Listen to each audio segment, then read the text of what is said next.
Hi everyone, welcome to JustAMinute. This is Mahadev Prasad. Today I am going to tell you what is variables in Figma. What is Figma variable? Variables are the features that helps you to create dynamic, reusable elements that can be easily updated across your entire project.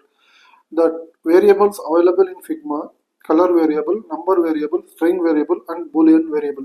Color variable: anything related to color like background color, button, text, border will comes under the color variable. If we want to change the color of the required element, we can change it. It will reflect on the entire project. Number variable, which holds the numerical value that you can use in various elements like corner radius, spacing, height, width, etc. If you want to change some particular radius without affecting the other radius, it can be done by using number variable. String variable, anything related to text like label, heading, button text, etc.